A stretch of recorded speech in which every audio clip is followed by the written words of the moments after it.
I am told that our station in Fort Worth, Dallas, has more late film. So for a report, we go to station WBAP-TV, Fort Worth, Dallas.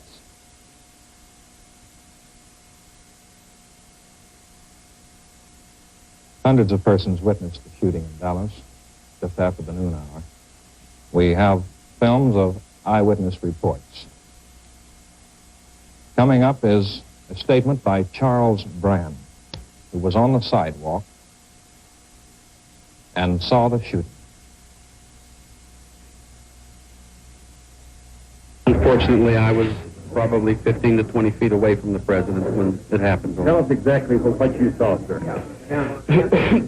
He was coming down the street, and my 5-year-old boy and myself were by ourselves on the grass there on Palmer Street, and I asked Joe to wave to him, and Joe waved, and I waved, and the man... That's all right, sir. You go ahead and tell it. As he was waving back, the shot rang out, and he slumped down in the seat, and his wife reached up toward him, and as he was slumping down, and the second shot went off, and it just knocked him down in the seat. Two shots? Two shots. Did you see the man who did this? No, sir, I did not see the man who did it. All I did was look in the man's face when he was shot there and saw that expression on his face and grabbed himself and slide. And the second one, whenever it went, why, I'm positive it had hit him. I hope it didn't, but I'm positive that it hit him, and he went all the way down in the car. Then they speeded up, and I didn't know what was going on, so I just grabbed the boy and fell on him in the hopes that there wasn't a maniac around. I'm sorry. I can't help you more, but I won't forget it. Yes. Polaroid picture taken by another witness, Mary Norman of Dallas, showing the president slumped over in the car. Just as Mary started to take the picture and the president came right even with us, two shots, we looked at him and he was looking at a dog in the middle of the seat. Two shots rang out and he grabbed his chest and a look of pain on his face and fell across toward Jackie, and she fell over on him and said, "My God, he's shot." And there was an interval, and then 3 or 4 more shots rang out. By that time, the motorcade had sped away. What prompted you to take the picture at that particular instant, ma'am? Well, that's the only chance I had. Mine is a Polaroid, and I can only take one every 10 seconds, and it was at that time whenever I took it. Did you know he was shot? No, I didn't. I must have snapped it immediately when he slumped, because in the picture that's the way she's there, and he slumped over. And Did you see, were you a witness, did you see the person who fired the... No, I didn't see any person fire the weapon. You only heard it? I only heard it. And I looked up and saw a man running up this hill. Could you tell me, you had no idea? No, I had no idea. I had nothing to go by. I mean, I don't think it dawned on me for an instant that the president had been shot. I mean, I knew, and yet it just didn't register. Did you get a look at the stat? no, I had taken the picture and then the shots, and I decided it was time to fall on the ground. You did fall on the ground. Since mid-afternoon, Oswald has been questioned at the Homicide Bureau of the Dallas Police Department by federal and local officers. Captain Will Fritz has conducted the interrogation. At one point this afternoon, he said he expected Oswald to break, but later said Oswald had made no statement. Fritz, with a Western hat, is a veteran officer considered one of the finest detectives in the Southwest.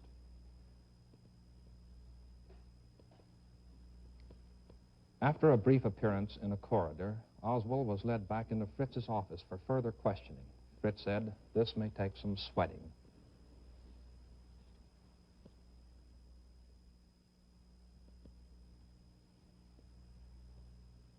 A heavy guard has been placed around the suspect. From the old Dallas courthouse building, just 1 block from where the assassination occurred, an American flag was lowered half-staff. This was at sunset as the president's body was being flown back to Washington. This is Charles Murphy reporting from Fort Worth, Dallas. Dallas police moved with great speed after the shooting. The story of the chase, arrest, and questioning of a suspect from NBC's Tom Pettit at police headquarters in Dallas. In Fort Worth, 28 miles west of Dallas, police picked up one suspect who was later cleared and released. The man apprehended was identified by Fort Worth police as 22-year-old Donald House of Ranger, Texas. House was picked up after Dallas police put out a pickup order on his car following the shooting and killing of a Dallas police officer. As he was taken into police headquarters, House shouted, "I didn't do it." And after questioning, he was completely cleared and released. In Dallas, the prime suspect still is being questioned. He is 24-year-old Lee Oswald of Dallas, a former Marine who spent some time in Russia, who at one time had applied for Soviet citizenship. He has been associated with the Fair Play for Cuba Committee. Dallas homicide captain Will Fritz has directed the interrogation of this suspect, who police say has been placed in the building from where the bullets were fired at President Kennedy. Oswald has been charged with the murder of police officer J.D. Tippett, who had gone to apprehend Oswald, but he denies killing President Kennedy, says he is being held because he was in Russia.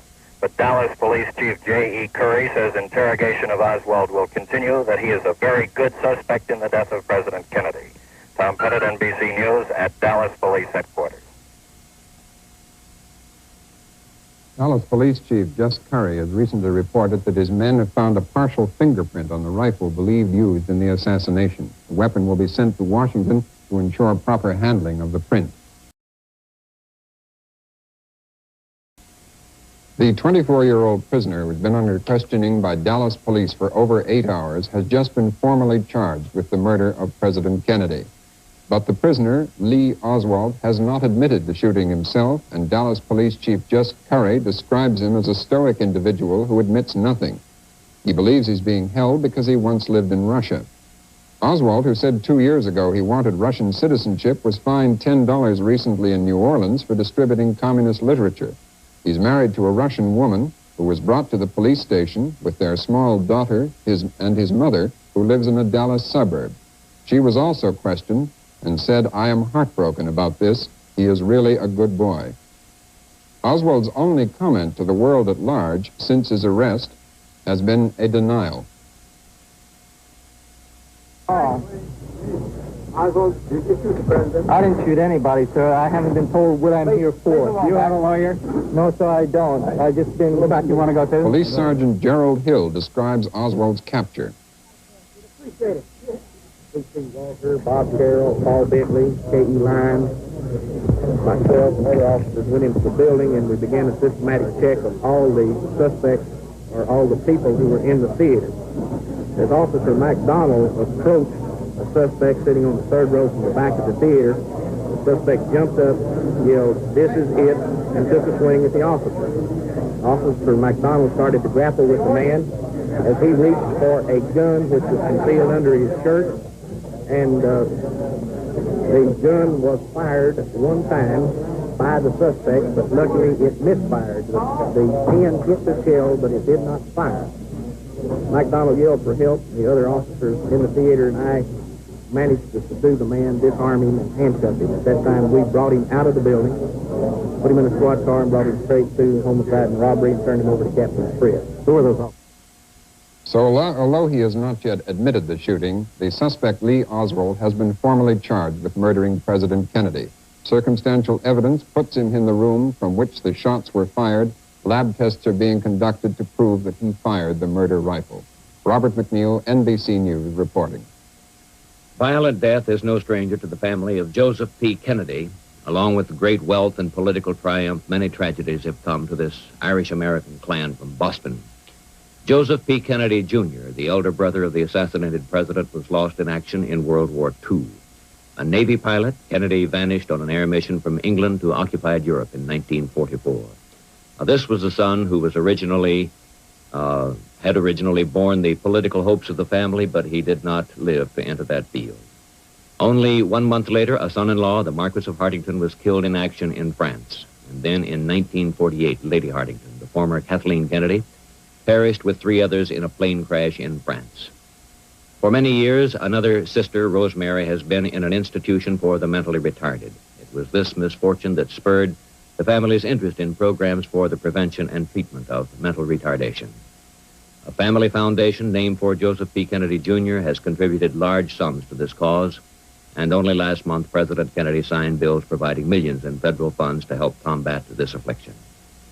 The head of the Klan, Joseph P. Kennedy, Sr., suffered a stroke in December of 1961 and never has recovered normal speech or the ability to walk. And for the First Lady, the former Jacqueline Bouvier, now Mrs. Kennedy, today's tragedy ended a 10-year marriage marked by many moments of intense personal loss.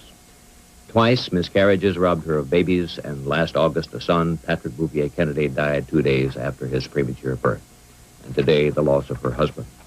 And I am sure that the thoughts and sympathies of all of us are with the First Lady tonight. There is no way of calculating the millions of words that have been uttered in the course of this day in all countries of the world as human beings fumble for words to express their offended senses at what has happened in the United States. I seriously doubt that any words uttered by anyone anywhere have succeeded in expressing what you feel yourself. I would suppose that the answer for that is only to be found in the hearts of each of us. This concludes NBC's coverage for today. We will resume our coverage tomorrow morning at 7 o'clock with the NBC Today Show. The day will continue until 10.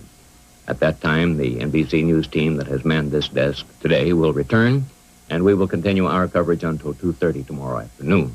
At that time, NBC's local affiliates will continue with their coverage of the events as they continue to unfold. At 5 o'clock, NBC will return to the air tomorrow afternoon and bring you coverage throughout the evening. This is Frank McGee, NBC News, speaking for Bill Ryan, Chet Huntley, David Brinkley, Herb Kaplow, Peter Hackus, Robert McNeil, and literally hundreds of other technicians and newsmen who have worked throughout the day to bring you this sad story. November the 22nd, into the history books, stamped forever with the blackness of this day's deed. Thank you. Good night.